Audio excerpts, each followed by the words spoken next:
Join us as we look at 10 cars from the 60s so cringe-looking you won't believe existed. From awkward designs to questionable features, these vehicles are sure to make you laugh, cry, and wonder what the designers were thinking. Sit back as we count down the top cringeworthy cars of the 60s that are so bad they're good. Buckle up and get ready for a wild ride. First, we have 1964 Lightburn Zeta Sports. Have you ever wondered why you hardly see Australian-designed cars? Well, the answer is pretty straightforward. They look weird.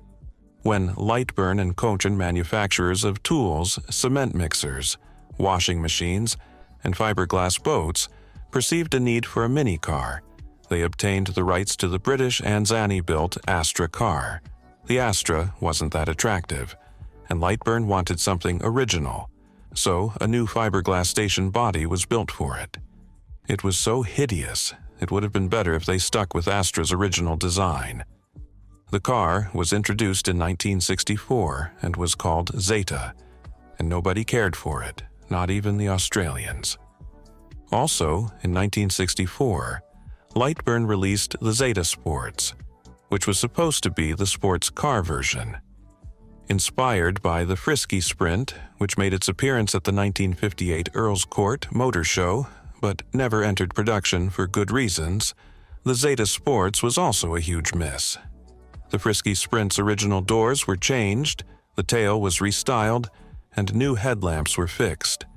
Despite all that effort to upgrade its appearance, only 28 of this monstrosity were sold. It was that bad. It's a good thing only so few exist, which means there's a good chance you might never see it. But there are other cars on the road that would still hurt your eyes, and a good example is this next vehicle. 1966 Lotus Europa. Take a good look at this car. Is it a sports car, a pickup truck, or a delivery van? No idea. Well, the designers at Lotus didn't know either. It's mind-boggling that despite years of Lotus churning out beautiful cars that perfectly served their intended purpose, they'd designed something as horrendous as the 1966 Lotus Europa. The Europa's design was inspired by the philosophy of Colin Chapman, Lotus founder: simplify, then add lightness. But looking at this vehicle, they completely ignored the part about simplifying. Because why would a vehicle have a boxed steel backbone chassis and a fiberglass molded body? The best explanation is that it was the work of an amateur designer the company was trying to encourage. Now, let's move on to the next eyesore, the 1967 Matra 530. When you take a look at this car, you'd agree that everyone involved in the production of this car was in a foul mood during its production. To be fair, designing mid-engine cars can be quite difficult, as we can see with the Lotus Europa, but this car's design was a clear act of malice. They covered the car in bright colors to hide its hideousness, but the strange O beltline and B pillar just made things a lot worse. Don't you agree? The next car is an imp, pun intended. 1963 Hillman Imp. In 1956, there was a shortage of fuel due to the Suez Crisis, and petrol was rationed in the UK. The Roots groups, who were famous for heavy cars that gulped fuel like camels, had to go back to the drawing board to create something less camel-like. The result was the Hillman Imp, a pile of metal that wasn't quite a wagon, not really a hatchback, and definitely not attractive. The strange-looking rear end provided quick access to its small engine that broke down every 5 seconds, but there was no excuse for the vehicle's strangely uneven proportions above and below the belt line. It looked like the constructors had mistakenly built a smaller body and chassis than the designers intended. It also seems like the Imp was originally designed to be a front-engine car, but the chassis engineers didn't get that memo and swapped it. That's the only valid excuse for the strange appearance of the vehicle. It would have been relieving to say that the Imp's appearance changed in subsequent models, but unfortunately, we have no such good news.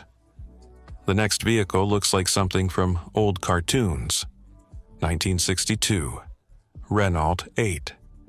Ever seen cars in old cartoons? No? The 1962 Renault 8 is a good example. This car is box-like and cringe. Its front and rear end look the same, and it's so hard to guess which is which. To make things worse, Renault went ahead to put the engine at the rear.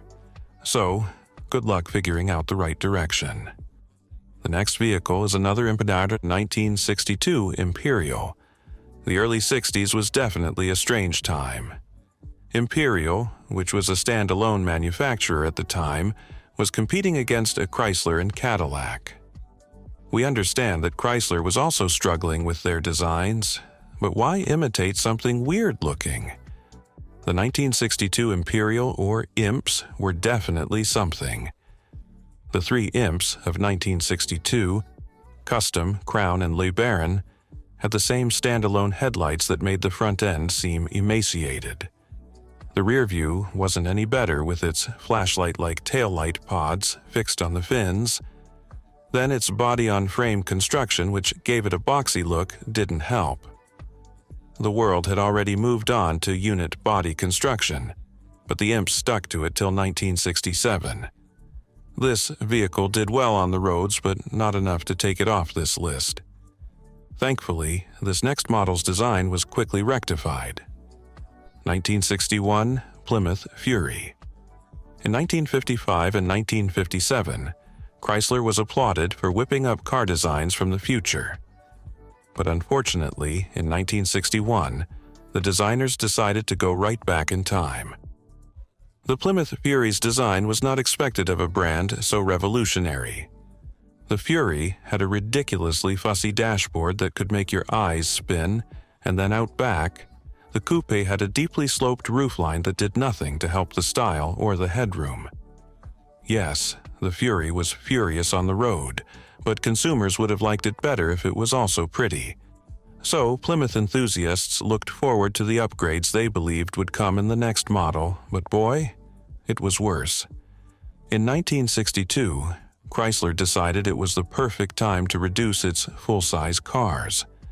There was a lot of shrinking done in the hopes that it would be more stylish, but the only thing they successfully did was shrink their sales. Luckily, in 1963 they got their head out of whatever hole it was previously in and made the style more conventional, which resulted in a better acceptance of the Fury. This next vehicle was even less appealing.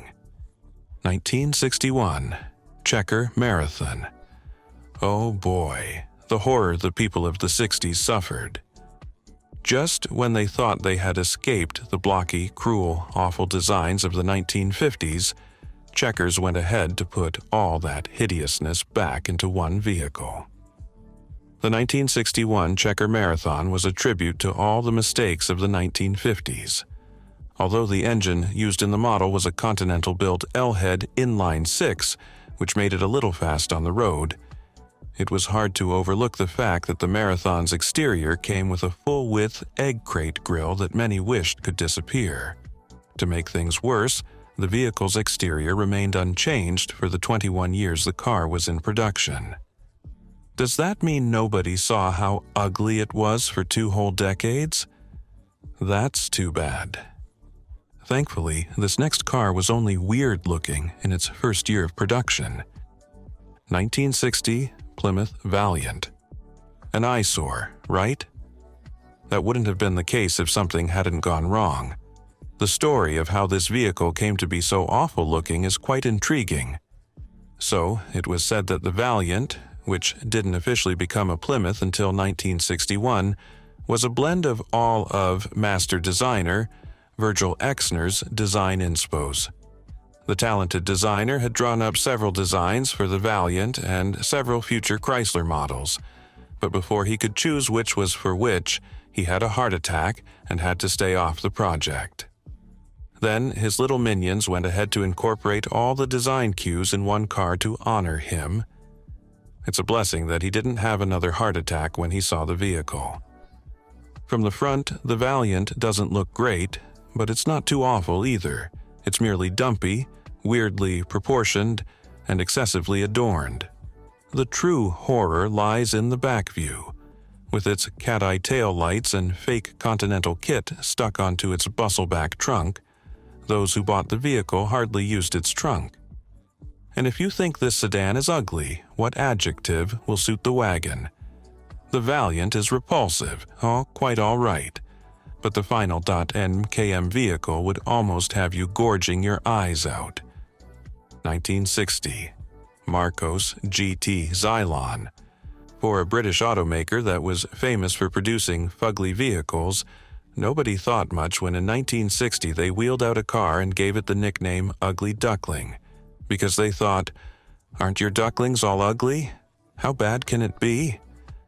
But that was a mistake because the 1960 Marcos GT Xylon was a monstrosity, a visual abomination if I may. This vehicle was designed by Frank Costin, a man who had done so well with numerous Lotus sports racing cars and van walls, but missed the mark with the Xylon. With its unusual wooden chassis, Marcos thought they had created something unique, appearance-wise, but it was just not appealing. Thankfully, the car was built to race, and it did that so well. With a combination of the light wooden chassis and the Ford 105E engine beneath its hood, the likes of Jackie Stewart and Jem Marsh flew ahead of their contemporaries. We guess that other racers were so disturbed by how ugly the vehicle was that they didn't want to get any closer. So what do you think about these vehicles? Cringe or not? Kindly let us know in the comments section. Also, don't forget to like, share, and subscribe. See you in the next video.